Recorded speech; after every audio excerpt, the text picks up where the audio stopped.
Hello guys, welcome to our channel. मेरा नाम है समीर और मेरा नाम है अली। और आज की जो वीडियो हम रिएक्ट करेंगे, India middle east Europe economic corridor will be the biggest game changer for India. एक और बार कोई छलांग आ रही है, कोई खतरनाक किस्म की न्यूज़ आ रही है।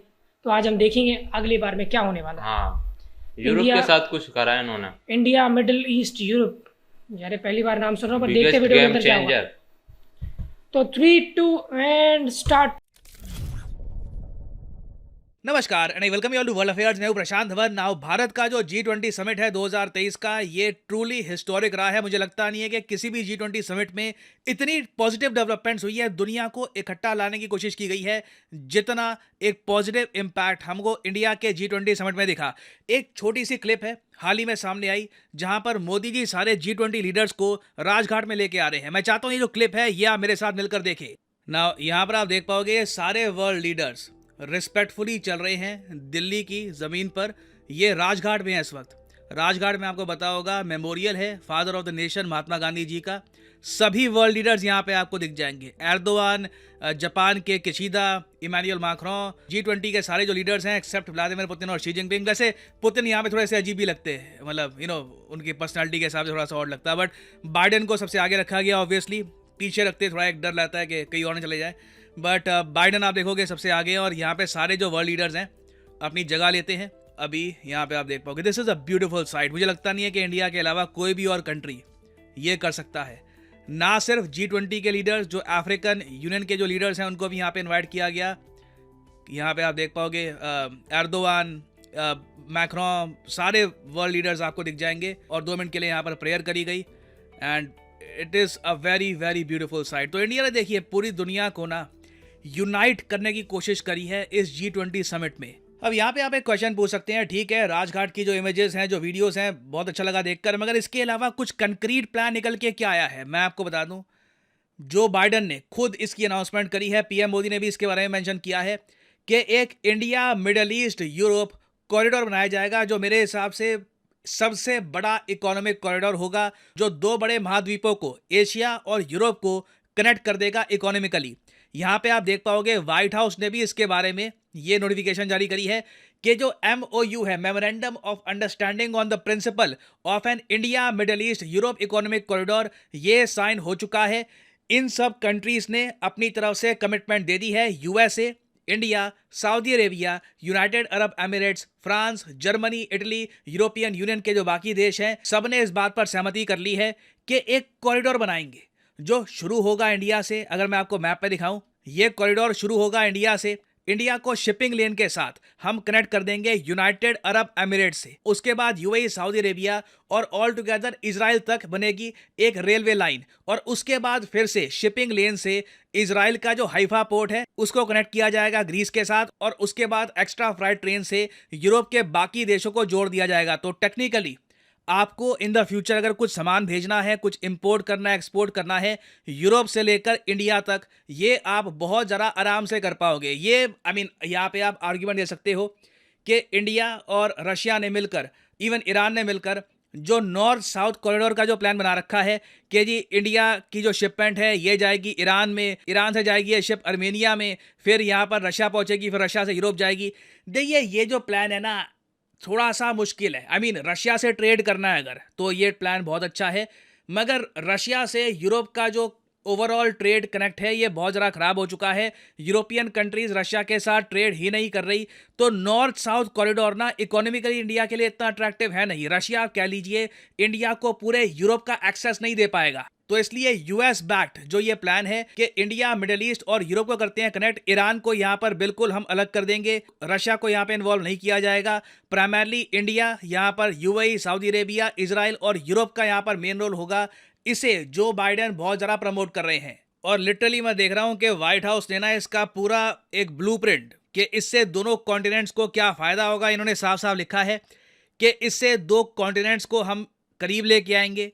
उसके अलावा it will make it easier to trade करना, एक्सपोर्ट करना, क्लीन एनर्जी, ये सब भी काफ़ी आसान हो जाएगा। याद रखिएगा इवेंचुअली एक प्लान ये भी है कि 1 सन 1 अर्थ 1 ग्रिड का कि मान लीजिए कल को सोलर एनर्जी है, ये हमको भेजनी है from Saudi Arabia to India या फिर इंडिया टू यूरोप, ये सब भी हो सके, इसके बारे में भी प्रॉपर्ली मेंशन किया गया है। फिर ये भी मेंशन किया गया कि इंटरनेट केबल्स बिछाई जाएंगी जिससे इंटरनेट कनेक्टिविटी इस पूरे रीजन की बहुत ज्यादा इंप्रूव हो पाए। Will make it easier to lay cables that connect communities that secure a stable internet। फिर will unlock sustainable and inclusive economic growth। और सबसे ज्यादा इंटरेस्टिंग बात मुझे ये लगी कि व्हाइट हाउस ने इसके बारे में जो टेक्स्ट किया है रिलीज, उसके एंड में आप अगर देखोगे ना, साफ साफ यूएसए ने सब कंट्रीज को ये कह दिया है 60 दिन का टाइम है। लिटरली आप देख पाओगे the participants intend to meet within the next 60 days. 60 दिन के अंदर अंदर सब कंट्रीज मिलेंगे अगेन, क्योंकि ज्यादातर क्या होता है, ऐसे समिट्स होते हैं, हाथ मिलाए जाते हैं, एग्रीमेंट साइन होते हैं, फिर लोग कहते हैं 10 साल बाद देखेंगे, आराम से हो जाएगा। नहीं, ये जो प्रोजेक्ट है जहाँ पे मैं देख पा रहा हूँ यूएस प्रायोरिटी बेसिस पर इसको अग्रेसिवली आगे प्रमोट कर रहा है और इन्होंने बोल रखा है कि 60 दिन के अंदर अंदर कंट्रीज मिलेंगे, डेवलप करेंगे, कमिट करेंगे कि किस तरीके से इनका एक्शन प्लान काम करेगा। ये जो सब देश है जिनका मेंशन किया गया है, India, US, Saudi Arabia, UAE, France, Germany, Italy, ये कैसे अपने फंड्स एलोकेट करेंगे, कौन क्या बिल्ड करेगा, कौन रेलवे लाइन कहां पर बिछाएगा, किसका क्या कंट्रीब्यूशन होगा, ये सब बातें आने वाले 2 महीनों में प्रॉपरली रिजॉल्व कर ली जाएंगी और उसके बाद इस प्रोजेक्ट पर काम भी स्टार्ट हो जाएगा। अब यहाँ पर आप एक क्वेश्चन मुझसे पूछ सकते हैं, एक बात बताओ कि हम यहाँ पर बात कर रहे हैं एशिया और यूरोप को कनेक्ट करने के बारे में, राइट?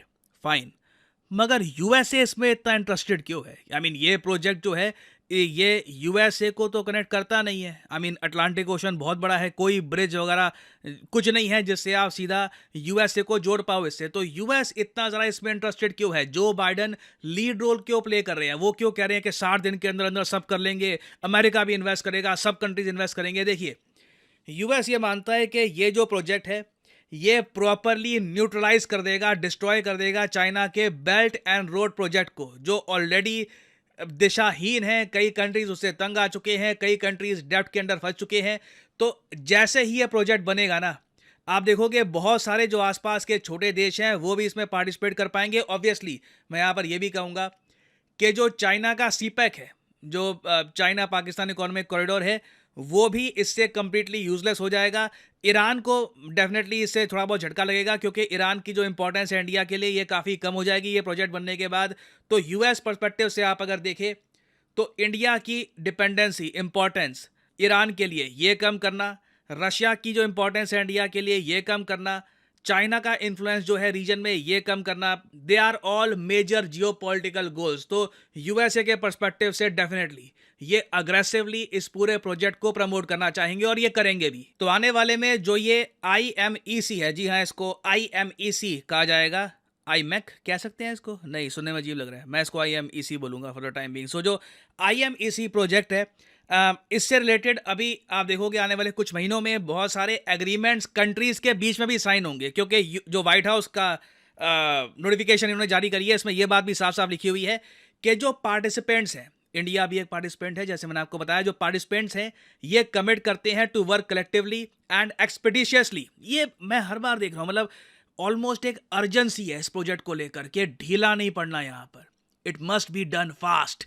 तो यहाँ पे ये कह रहे हैं द पार्टिसिपेंट्स जल्दी काम करेंगे और साथ में ये भी लिखा है कि जो ये 2 ट्रांजिट रूट्स हैं, 2 ट्रांजिट रूट्स ही हैं, पहले इंडिया से मिडिल ईस्ट, फिर मिडिल ईस्ट से यूरोप, जो ये 2 ट्रांजिट रूट्स हैं इनके लिए सारी चीज़ें, टेक्निकल डिज़ाइन, फाइनेंसिंग, लीगल भी, क्योंकि कंट्रीज़ के बीच में समझौते भी होंगे कि जी आप क्या अलाउ करते हैं कि हमारा कार्गो बाय रेल आपके देश से जाए फिर इजराइल को कनेक्ट करे, ये सारी बातें रिजॉल्व करना बहुत इंपॉर्टेंट है।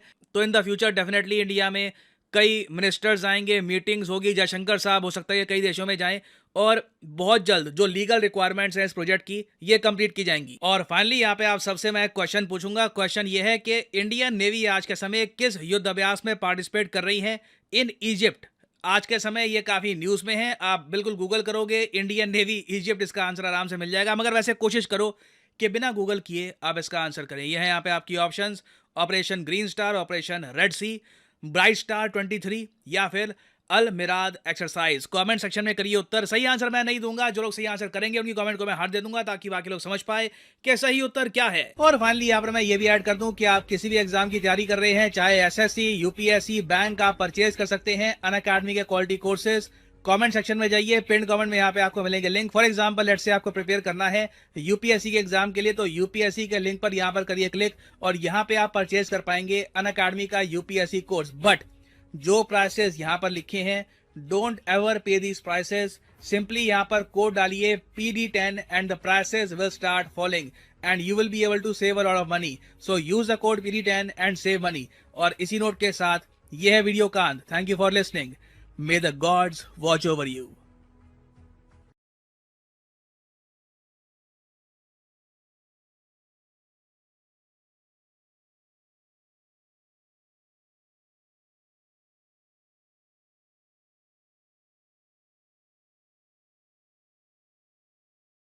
किसके अंदर आ रहे हैं ना, बहुत फायदा है इसमें। जो- एक्सपोर्ट इंपोर्ट लाइन के साथ हाँ जाएगा। ना, कि एक तरह से वो सीन हो गया कि एक फाइल होती है ना, दब जाती है। अब ये दबा रहे नहीं है इस ये बात क्यों? को, क्यों इसमें आगे बढ़ा रहे हैं। इंटरेस्टेड बहुत है, हाँ, जो भी शामिल है इंटरेस्टेड बहुत है। इनको पता है हमारा तो फिर फायदा है, माल दे अभी भी पाएंगे, ले भी यार- पाएंगे। और एक वो भी न्यूज आई थी ना, क्या बोलते हैं, नाम चेंज होगा इंडिया का भारत के ऊपर। अब वो भी देखने वाली होगी। G20 की तरफ से आई थी ज्यादा करना वो न्यूज। वो अभी कंफर्म नहीं है, पर उस पे Confirm नहीं बातचीत हुआ। चल रही है कि भारत नाम हाँ। चेंज होगा। बाकी ये वाली यार मोदी सरकार, अगली सरकार आएगी मेरे को लगता है, क्योंकि इस सरकार में बहुत काम चल इसको रहा है। इस सरकार को कोई भी नहीं हिला सका अभी तक। मेरे को लगता है जब इलेक्शन होंगे यही जीतेगा तीसरी बार। हाँ, जो काम जिस स्पीड से अबे कर कोई रहा है खड़ा मोदी। ही नहीं है अभी तक इसके खड़ा मुकाबले। है। राहुल गांधी था, लेकिन यही वो है, भी यही है। वही है वो बस। सिर्फ इंतजार कर रहा है हाँ, घटना घटे मैं अंदर घुसूं, हाँ। पर घटना घट नहीं रही है, काम पे काम हो रहा है। काम अच्छा कर रहा है ना, इसलिए तो भाई, मोदी तो क्यों हटाएंगे बाकी लोग। आप बताना आपके इसके ऊपर क्या थॉट्स हैं, जो सोचा गया है हम्म। अपने कमेंट बॉक्स में लिख देना और प्यारा सा लाइक भी ठोक देना। और न्यू तो यार चैनल को कर देना सब्सक्राइब। बाकी मिलते हैं अगली वीडियो में। Good bye.